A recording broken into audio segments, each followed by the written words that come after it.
Bienvenue sur notre section feed social disponible sur le pack Master Plus du Phantom Theme. Pas grand chose à dire au niveau des paramètres de la section, si ce n'est que vous pouvez choisir l'écartement entre chacun des blocs et également les paramètres globaux d'une section que vous retrouvez sur tout le Phantom Theme avec un tutoriel dédié. Commençons tout d'abord par le bloc Twitter. Vous pouvez en ajouter jusqu'à 3 au maximum et bien sûr un de chaque.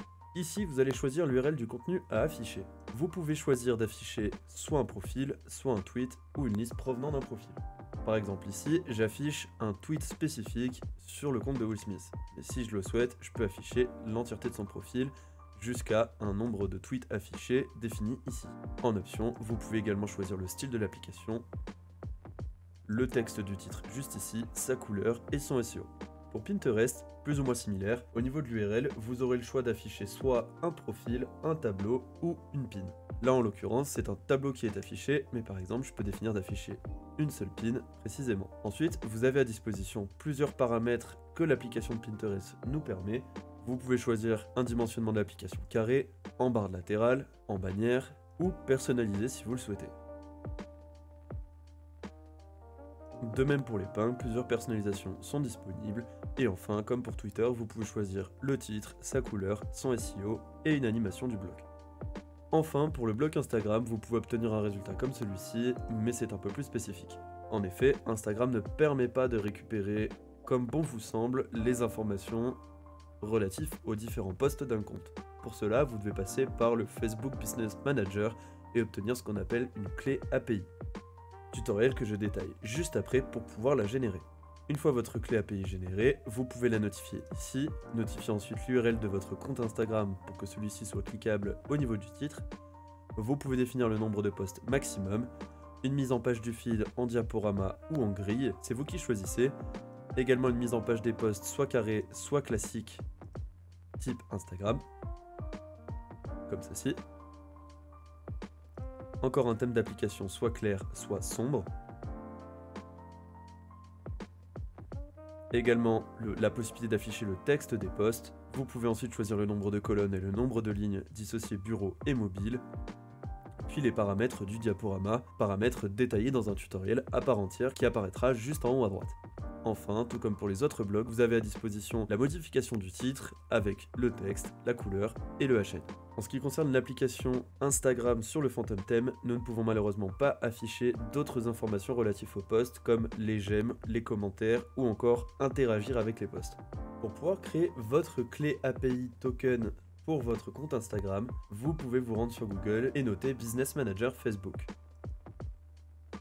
Si vous avez d'ores et déjà créé votre compte, vous arrivez ici, sinon je vous invite à suivre la procédure afin de pouvoir obtenir cette page d'accueil.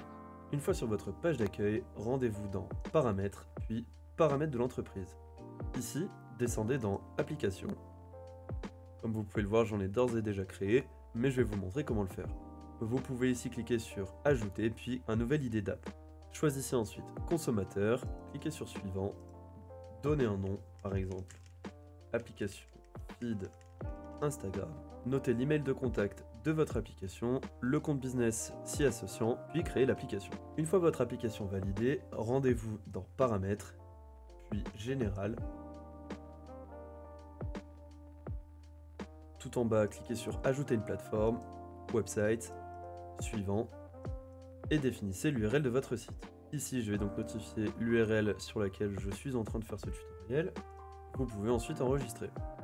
Dans la barre latérale gauche, cliquez ensuite sur Ajouter un produit et choisissez Instagram Basic Display. Cliquez sur Configurer et cliquez sur Créer une application. Mettez le même nom et créez l'appli.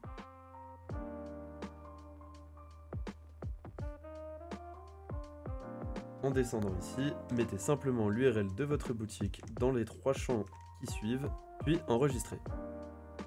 Une fois fait, rendez-vous dans User Token Generator et cliquez sur Add or Remove.